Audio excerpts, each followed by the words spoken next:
Hello, hello. Good afternoon, everyone. Welcome to another Wild Moments show brought to you by explore.org.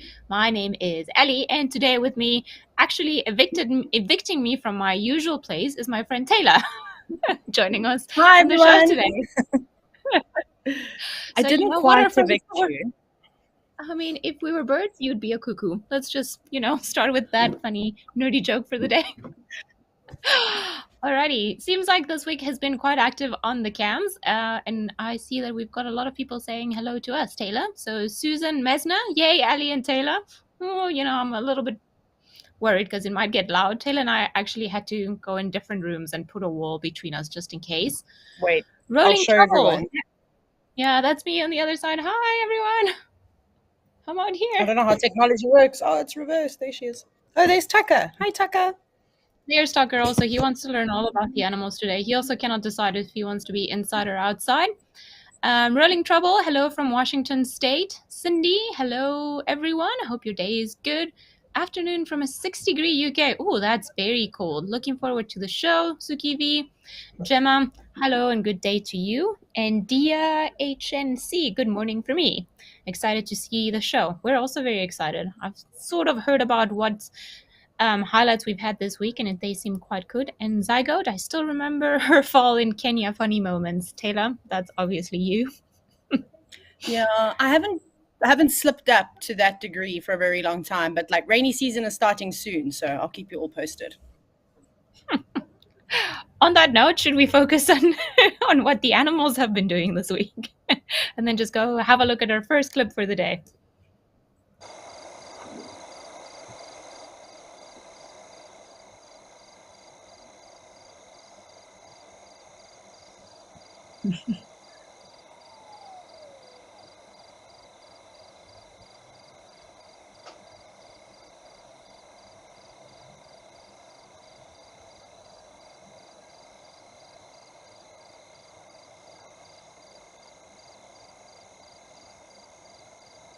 This is too funny.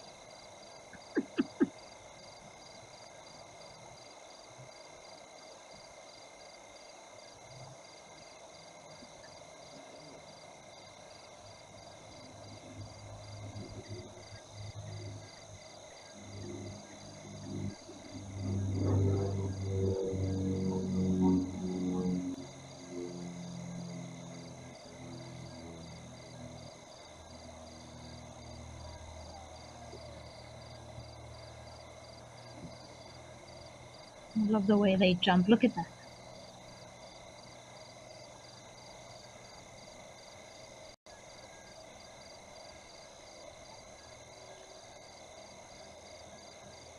Having a drink.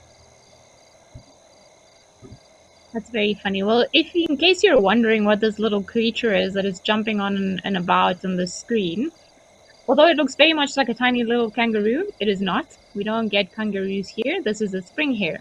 And funny enough, apparently Kirst was saying that this is a resident spring hare that they've been seeing around this particular Cameron Oliphant. It's kind of just been milling about for the last month or so, which is pretty cool. Even just to see one on a cam, I've never seen a spring hare in this area of the Lowveld ever. Taylor, I don't know if you've maybe seen one, but I definitely, not in my wildest dreams, have seen one here. When you see them in very far away areas from here. Yeah, I've never seen a spring hare either in the Lowveld, and I was quite shocked. I mean, we were discussing it at like lunch today. I was like, that's really interesting. The other thing that was quite cool, and I know Kirsten mentioned to us, but obviously the spring hare's only got the one eye, and I thought that was so interesting to see with the infrared cameras, and obviously you can see the tapetum flash, so that reflection on the eye essentially. So that's quite interesting to see something like that. But I've also with spring hares. I mean, I've actually seen them lots in my years, but I've never seen one groom itself, not to the degree that it was kind of fluffing up its tail like that with its sort of fingers. I kind of do that sometimes. It's like the equivalent of maybe being in the 70s and 80s and teasing your hair to get I'm the so glad maximum you said volume. that. Because as it was doing it, I was just like, this is Taylor's spirit animal, 100%. I used to think it was a lion, and I think I'm horribly mistaken. I've seen the light, and I can say that, yes, I'm a spring hare. I mean, it's not too bad. We've got some other people that are saying hello to us. There's John from Hurricane Ian in Florida. John, we hope that you and your family are keeping safe. We've kept up with some of the crazy videos and updates that have been happening there. So hopefully everyone is safe down there. Bill Grooms is saying hello from South Carolina. And then we've got our very first question for the day about the spring hare. I don't know, Taylor, seeing you've seen a fair amount more than me. Are spring hares related to scrub hares, and what is the difference between the two of them? So no, spring hares and scrub hares are not related, and the reason for this is that a spring hare is in the order Rodentia, so it's like a large rodent really, and then scrub More. hares are, yeah, exactly, like I mean, you can see those teeth and the little hands; they're quite creepy, and then rabbits and hares belong into the order Lagomorpha. Is that right, Ali? No, I can't Yeah, remember if I'm I saying it think that's correctly. how It you is. pronounce it. Yeah. Yeah, so they're quite different in the sense. So I know some of you who've been on safari before have probably seen a scrub hare, or you've seen a rabbit, and they look fairly similar. But the ears of a scrub hare are longer than that of a normal rabbit. And then when you start to look at a spring hare, the spring hare, just their entire posture is completely different because they really do sit quite upright. They've got these really long, stretched out legs, and unlike hares and rabbits, for an example, that have got slightly longer forelimbs, they've got like really little retracted T-Rex arms, but very, very, very sharp claws. So even sharper and longer claws than you'll find on a scrub hare, for an example. And one of the major differences for me that you often see is the way that spring hares bounce, like Ali described them as kangaroos. So they like to bounce around like that. And we've seen with scrub hares, they don't really hop, they sort of sprint away.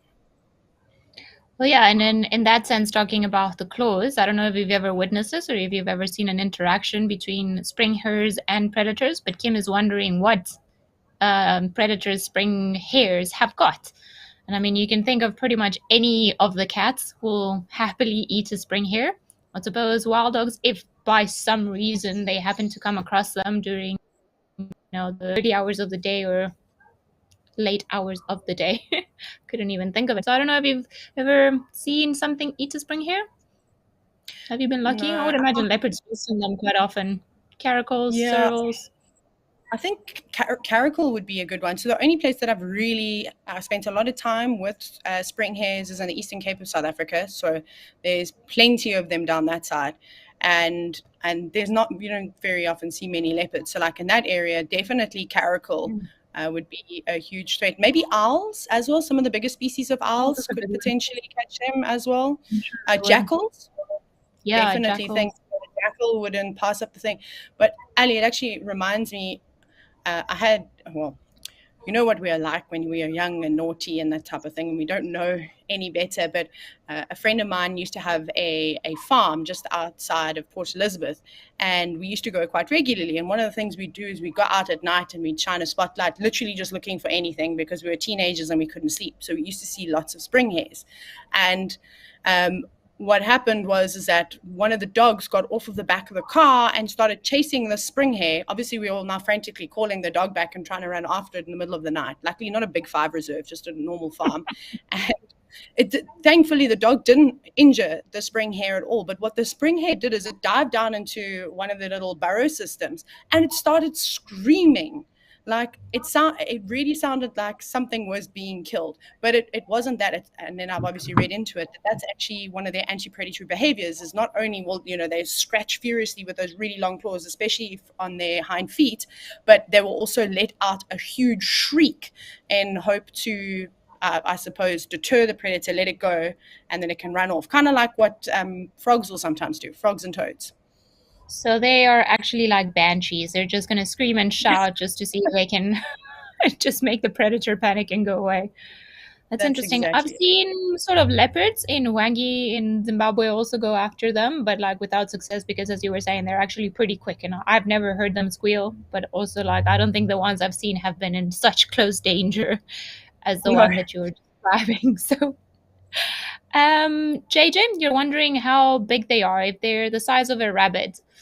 I would say they're a little bit like, but a rabbit, but like turned upside down. They're not as long. in terms of body size?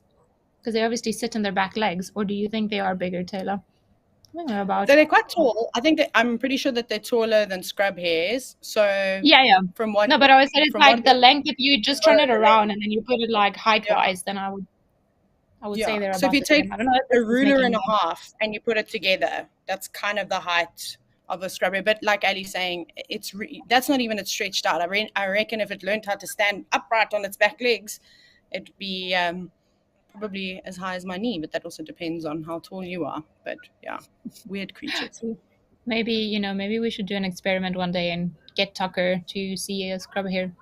Not a scrub hair, sorry, a spring hair face to face. He Oh, might well, not like that. that would be disastrous.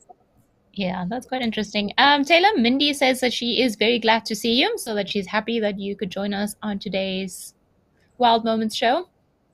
Yes. Well, Mindy, thank you so much. It's so lovely to be here. It's nice to just have these great chats about wildlife things. I mean, it's what we all love doing. So yeah, I hope that there's an opportunity for me to do some more of them. Thank you, Kirsten. On that note, should we go and have a look at the next clip that we've got for the week? Ooh, look at that. What's all the rare and wonderful creatures today? Is indeed. I honestly feel like I'm back at home now in the Eastern Cape. Well, it's a good thing then you came on the show. All your old friends just came and greeted you today, Taylor. No, quite literally. This is amazing. So this is a water mongoose. Oh, look what it's doing. It's scent marking in the water. That's amazing. So just like other mongoose, they also have an anal gland that they will predominantly scent mark with. So that's what it was doing over there. That's a very specific way to scent mark because there's not going to be many other animals coming across that other than perhaps water mongoose, maybe an elephant. Who knows? Definitely not. I mean, if I remember correctly, then this particular clip is coming from the Cameron Campers Dam, which is where all the flamingos are located, or where Oh, some of the flamingos are, the lesser flamingos that nest generally close to Kimberley. So they have a kill. what's it called? What is that? Yeah. What did it catch? I mean, it didn't look like it was a very extravagant hunt. Sorry, you see me leaning forward doing this. What is going on? Oh, you can't. Yeah, because that's going to help us, enlarge things. Yeah, I don't know, Ali. I don't know if you managed to see what it caught, but it looked quite floppy, whatever it is. Maybe a fish or a frog? I don't know, but first, are you able to just go back a little bit and then just... Oh, it's a What is that? fish. It's Maybe we can 100% a see it. fishy. Is it a fish? Yeah, when it drags it off there, look there. Flop, flop, flop. There, do you see it? That can't really be too much else. It's quite large, but they eat a variety of different things, and as their name suggests, they spend a lot of time in the water and also on their own. But something that I haven't ever seen before, I've only ever seen them scavenging around at night like this, but I believe that they are incredible swimmers and also can dive and hold their breaths for not very long, maybe about 20 seconds or so.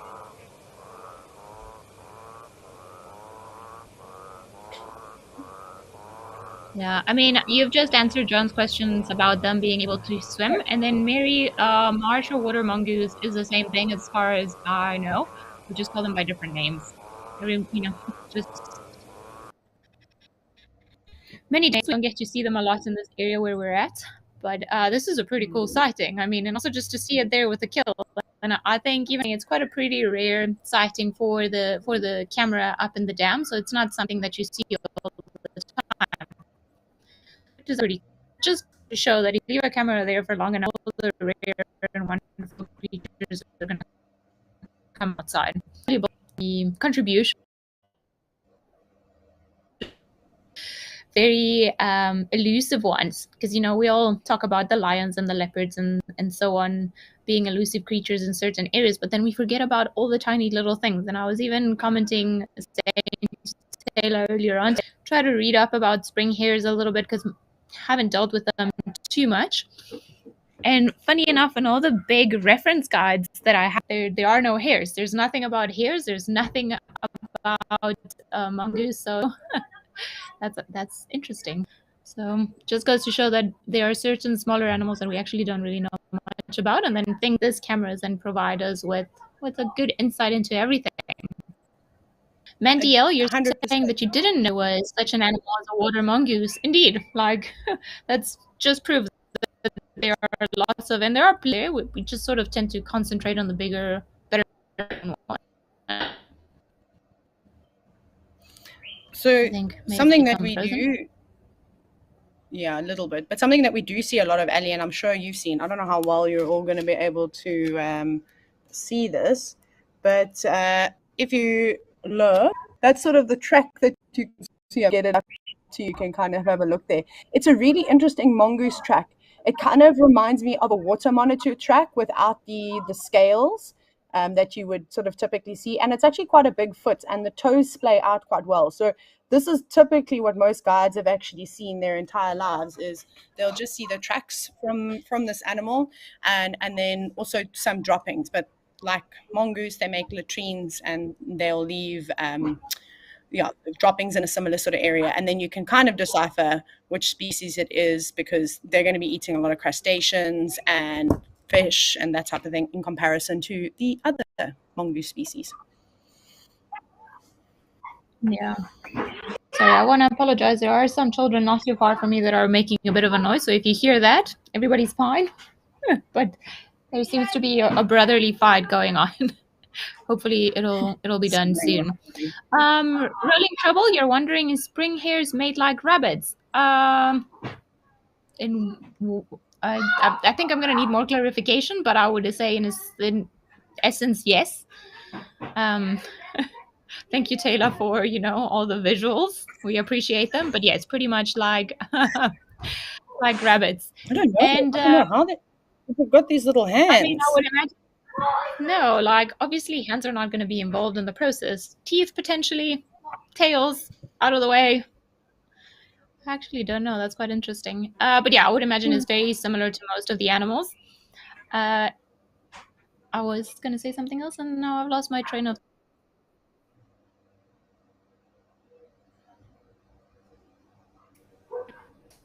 make noise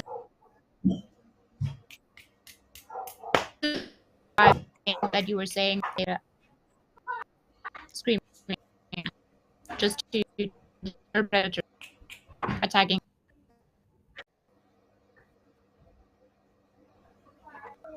I can't hear anything. I think Sorry. this is I breaking up a got little bit. There we go. just a little. Sorry for We that, got you back. everybody. Even though Ali's just sitting outside, I can hear you now. Cool. Tris for sub, you say, oh, you wonder if marsh mongoose can also play dead like dwarf mongoose, but doing it in the water wouldn't seem like a good idea. Don't think it would be a good idea. No, but you know what they do, which is quite interesting. Again, it's not anything that I've personally seen, but it was, stuff that guides spoke about, many years ago, and I think there's been some papers written about it, is they'll actually release the foul-smelling secretion from their anal gland as a bit of a deterrent as well. And then some people have even claimed that they'll curl up into a little ball and then hope that the threat kind of goes away. But to be honest, if you released any kind of anal secretions near me, I'm out. I'm gone. No dinner for me. You are very brave, Taylor. All right. I think we've got another clip, if I'm not mistaken, that we can look into. Mindy, you're wondering if rolling trouble actually meant that if the spring hares mate as often as rabbits. Well, as far as I know, they don't have a mating season, so they can mate throughout the year, and I think they end up having about 3 litters a year. That's according to what I've read. So it's quite a lot for animals to be able to actually to produce 3 sets of young in a year, especially if you consider such a small creature. So I would suppose, in a sense, yes. Don't know, Taylor, I'm if you want to actually weigh not. in. I'm not 100% sure. I read something a little bit different, but I'm not Okay. sure, because it was only once a year, and then they have about 3 young. but I Oh, also really? have no idea. And like what happens out there in the world is that every book and every research article is always slightly different. So I'd have to double check Yeah. on that as well. I'm not 100% confident. Well, we'll have to get back and read on it. That would be pretty cool. Mm-hmm. I love when we have to do research after one of these and be like, oh, I'm not sure.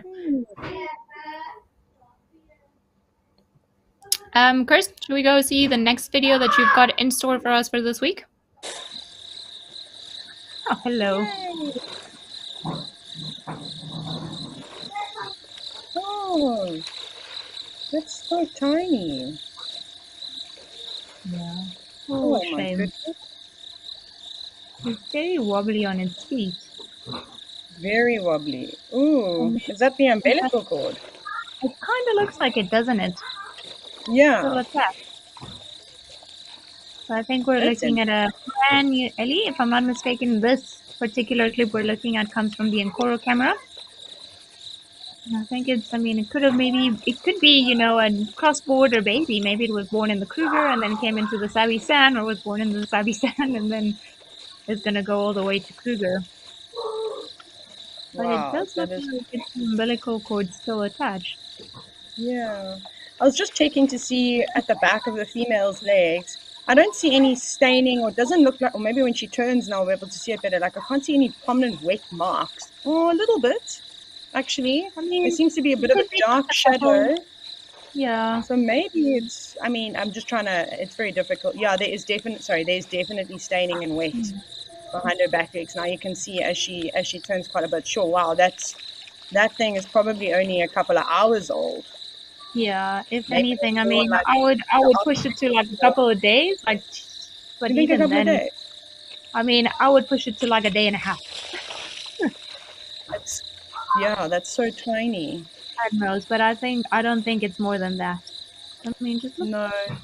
I I'll just show think because you. the elephant cow's back of her legs would have dried. I mean, unless she's gone wading through water. But I'm looking at the other ellies, and their back legs obviously aren't as wet as that. I mean, she No, I could have mean also not just not herself, but not at the same height anyway. no, But it's just exactly. amazing if you think about it. I mean, this is just a creature that is potentially born in the last, or has been born in the last 24 hours or so. And then there it is, just moving, going behind its mother. I mean, if you think about it in human terms, if a woman had to have a baby, just leave it to fend for itself 2 hours after being born or 24 hours after being born, it would be very much of a different story. So, like, to me, that's always been something amazing how animals are just able to be like, okay, cool, this is what we're meant to do, off we go. Yeah, it is pretty spectacular, especially some of these like sort of larger animals. But I suppose they have to, especially the herbivores, make sure they get a move on quite quickly.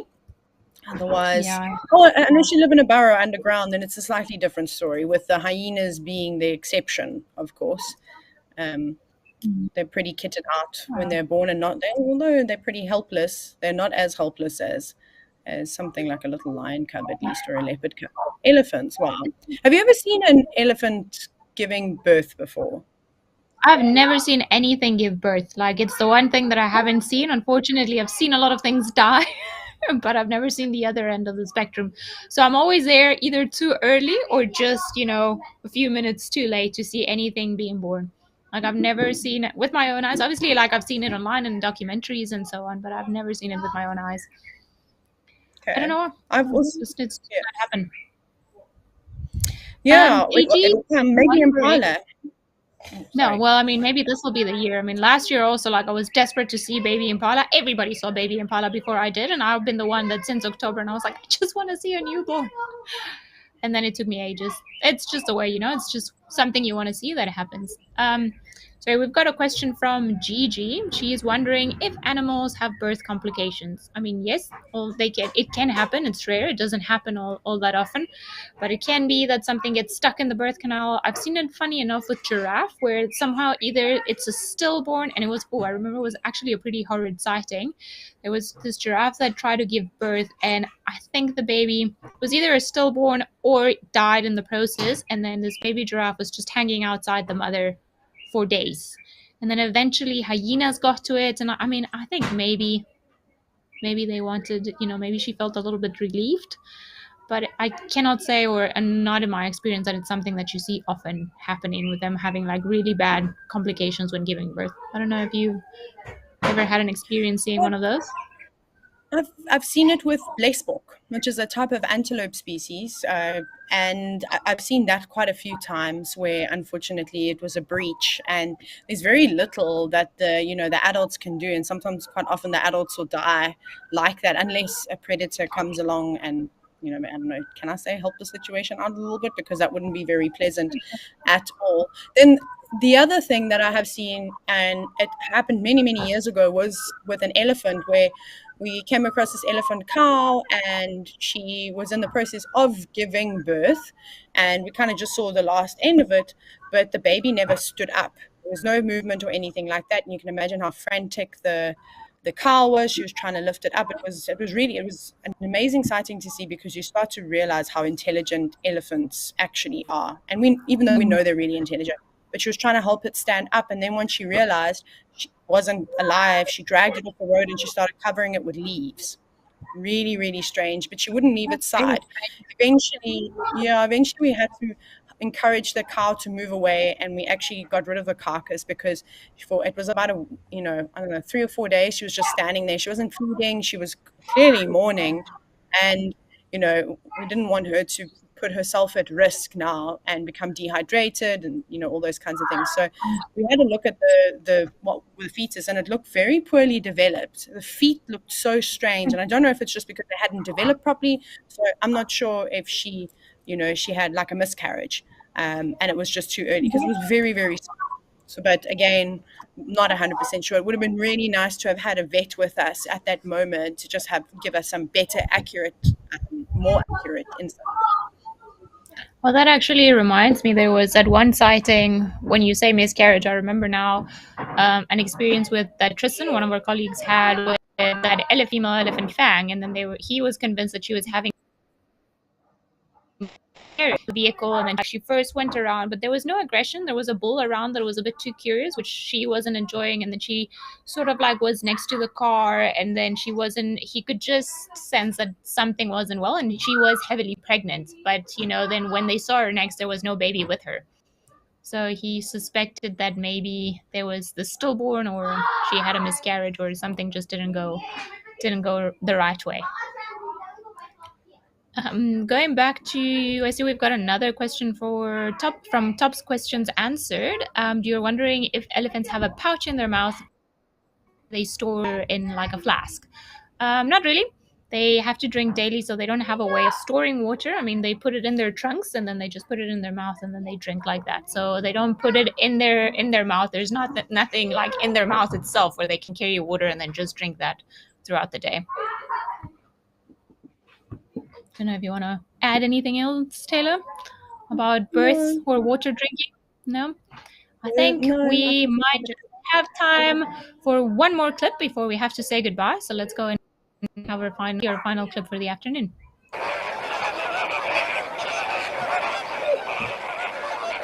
Sounds like my neighbors. the background noise actually works perfectly. Oh, look at that! Look at all those flamingos. Oh, Like that's it's a amazing. They jackal. obviously terrified about the jackal being there. And they're trying to mob the jackal, or just making a noise. I That's believe quite great. how I don't think amazing I've this little camera has been. Yeah, I was going to say I haven't ever seen a jackal go into water like that before, which is quite impressive. I mean, that's quite a meal to have to go and hunt in the shallow waters.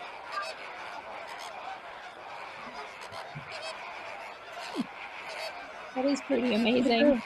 I mean, that is actually so great.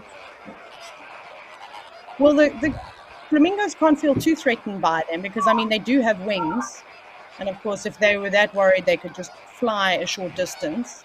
And the jackal doesn't seem to be making any crazy attempts, but I think the element of surprise is long gone. Yeah, I wonder if though, because I know the flamingos had or used to lay their eggs on an island. And I wonder if Ooh. this jackal, if they were, not panicking a little bit because of that. But I think the jackals just realized that maybe the flamingos are a tad too far. And I don't think a jackal in the low field will venture all that much into the water because we got a lot of big crocodiles around here that might not allow the jackal to go back to shore. Yeah. I think it would need to be very, very careful of that. Off it goes, just trotting away. It's given up. Bye bye, jackal. Oh, that's hilarious. I think that is super fascinating. I mean, it's kind of nice to just be able to finish the show after watching a jackal just veer into the distance. It was I mean, I can't believe how busy sometimes these cameras are, but it's been amazing to have all of you guys with us today, and then we'll see you, Taylor and I think we're together again on, what is it today, Tuesday next week potentially, or Thursday, but we'll see you guys again next week. Bye, everyone. Thank you.